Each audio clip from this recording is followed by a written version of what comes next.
السلام علیکم ورحمۃ اللہ وبرکاتہ۔ بسم اللہ الرحمن الرحیم۔ عیدین، عید الفطر اور عید الاضحیٰ کی نماز پڑھنے کا طریقہ۔ سوال ہے کہ عیدین کی نماز کا مکمل طریقہ کیا ہے؟ اس کا جواب یہ ہے کہ واضح رہے کہ عیدین، عید الفطر اور عید الاضحیٰ کی نماز دین کے شعائر میں سے ہیں، اور عیدین کی نماز سے مقصود مسلمانوں کی شان و شوکت، قوت کا اظہار ہے۔ یہی وجہ ہے کہ عیدین کی نماز عیدگاہ میں پڑھنا مسنون ہے، تاکہ زیادہ سے زیادہ مسلمان ایک جماعت میں شریک ہو سکیں۔ شہر، فنا شہر، بڑا گاؤں جہاں جمعہ قائم کرنے کی شرائط پائی جاتی ہیں، وہاں عید کی نماز پڑھنا واجب ہے۔ تاہم جمعہ اور عید کی نماز کی شرائط میں فرق ہے کہ جمعے کے درست ہونے کے لیے خطبہ شرط ہے، جبکہ عید کی نماز کے لیے خطبہ شرط نہیں ہے، یہ سنت ہے۔ اسی طرح عید کی نماز کے لیے اذن عام کا ہونا بھی شرط نہیں ہے۔ جمعہ اور عید کی نماز کے لیے جماعت کا ہونا شرط ہے۔ انفرادی طور پر جمعہ یا عید کی نماز ادا کرنا یہ درست نہیں ہے۔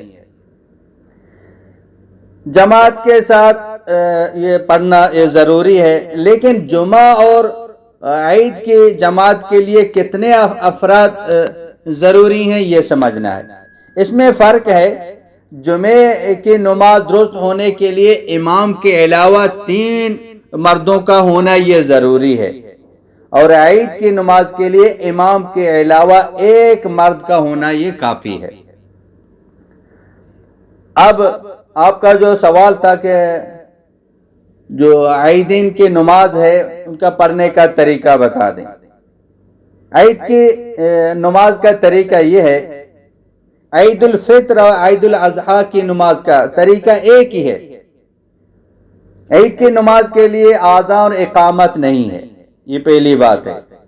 جب نماز کھڑی کی جائے تو عید کی نماز 6 زائد تکبیرات کے ساتھ پڑھنے کی نیت کرے، اور اس کے بعد تکبیر کہہ کر ہاتھ ناپ کے نیچے باندھ لے، اللہ اکبر کہہ کے ہاتھ کو ناپ کے نیچے باندھ لے اور ثنا پڑھے۔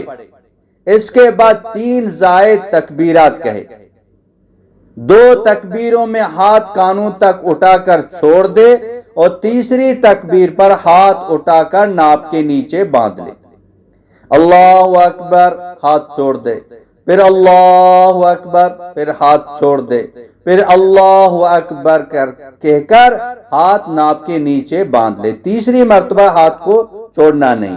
اس کے بعد امام اونچی آواز میں قرات کرے، اور قرات مکمل ہونے کے بعد بقیہ رکعت یعنی رکوع اور سجدہ وغیرہ دیگر نمازوں کی طرح ادا کرے۔ قرات کی اور سورت پڑھ لے، پھر اللہ اکبر کہہ کر رکوع میں جائے، قومہ ہے، اسی طرح جو دونوں سجدے جلسے جو عام نمازوں میں پڑھتے ہیں اسی طرح وہ جو نا باقی رکعت کو جو نا اسی طرح ادا کرے۔ اب باری ہے دوسری رکعت کی۔ پھر دوسری رکعت کے شروع میں امام اونچی آواز میں قرات کرے، اور اس کے بعد 3 زائد تکبیر کہے۔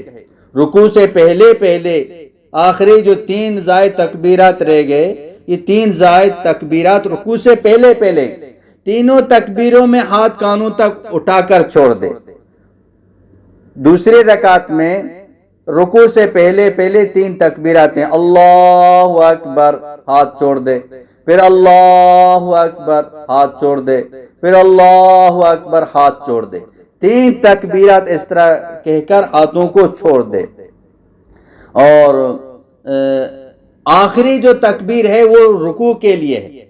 اسی طرح 3 تکبیرات زائد کہہ کر آخری تکبیر میں ہاتھ اٹھائے بغیر چوتھی تکبیر کہہ کر رکوع میں جائے، اس میں ہاتھ کو اٹھانا نہیں ہے، کیونکہ یہ تکبیر رکوع کے لیے تکبیر کہہ کر سیدھا رکوع میں جائے، اور باقی جو رکعت ہے رکوع کے بعد جو نا قومہ ہے، دونوں سجدہ، تشہد وغیرہ وغیرہ، یہ تو باقی نمازوں کی طرح ہے، ان کو اسی طرح جو نا وہ مکمل کر لے۔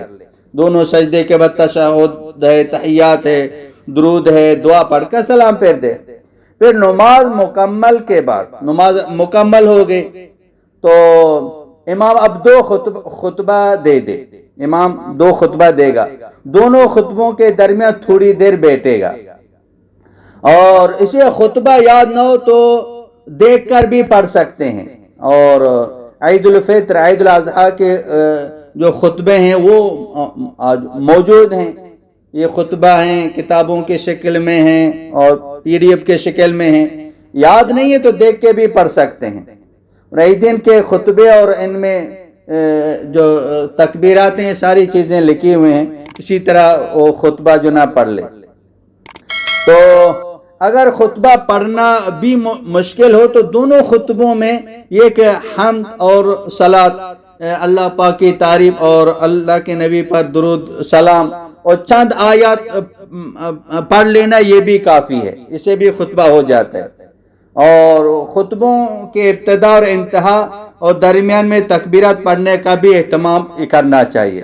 اور اسی طرح عید الفطر کے مقابلے میں عید الاضحیٰ کے خطبوں میں وہ تکبیرات جو نا زیادہ کہنے چاہیے۔